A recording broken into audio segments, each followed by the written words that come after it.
আসসালামু আলাইকুম প্রিয় দর্শক, আশা করি ভালো আছেন। চলে এসেছি মজার একটি ভিডিও নিয়ে। সচরাচর আমরা আলু দিয়ে ফ্রেঞ্চ ফ্রাই বানাই, আজ আমরা মূলা দিয়ে ফ্রেঞ্চ ফ্রাই বানাবো। তো চলুন আমরা দেখি কিভাবে এই মূলা দিয়ে ফ্রেঞ্চ ফ্রাই বানানো যায়।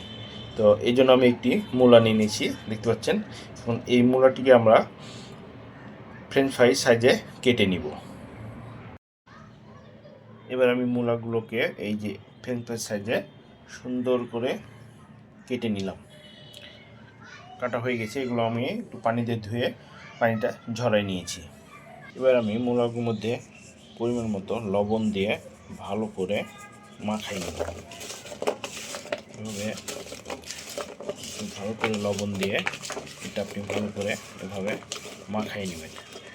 মাখিয়ে এটা আপনি কিছুক্ষণের জন্য রেখে দেবেন, তাহলে লবণটা প্রত্যেকটা মূলার মধ্যে চলে যাবে, টেস্টটাও ভালো হবে। তো এইভাবে আপনি ভালো করে মাখাইয়া তিনি কিছুক্ষণের জন্য রেখে দিবেন। এবার অন্য একটি পাত্রে আমি অল্প পরিমাণে আটা নিলাম। আটার সঙ্গে আমি দিয়ে দিলাম মরিচ, শুকনো মরিচের গুঁড়া। এই গুঁড়া আপনারা বেটে নিতে পারেন, একটু গুঁড়া দিলাম যে কালারটা ভালো আসে। অল্প পরিমাণে দিয়ে দিলাম জিরা গুঁড়া, দিয়ে দিলাম অল্প পরিমাণ ধনে গুঁড়া। এবার সবগুলো ভালো করে মিক্স করে নিতে হবে।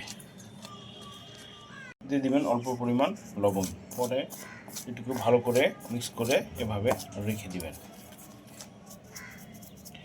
মিক্স করে রেখে দিবেন। এবার মূলাতে যে লবণ দিয়ে রেখেছিলেন, দেখেন আপনার এখানে পানি জমে গেছে, তো এই পানির অংশটুকু আপনারা এভাবে ফেলে দিবেন।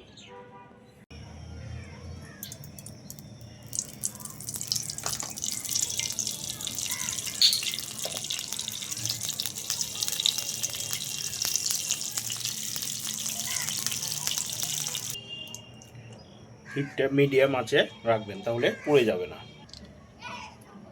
এবার মূলাগুলো দিয়ে ভালো করে আটার সঙ্গে মেখে নেব।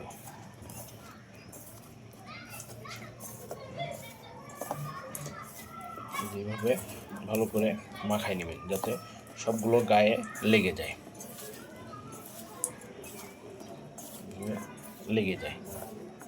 দেখতে পাচ্ছেন।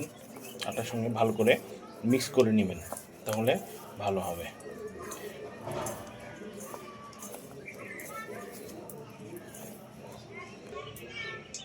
এবার আমি তেলে দিয়ে দিব।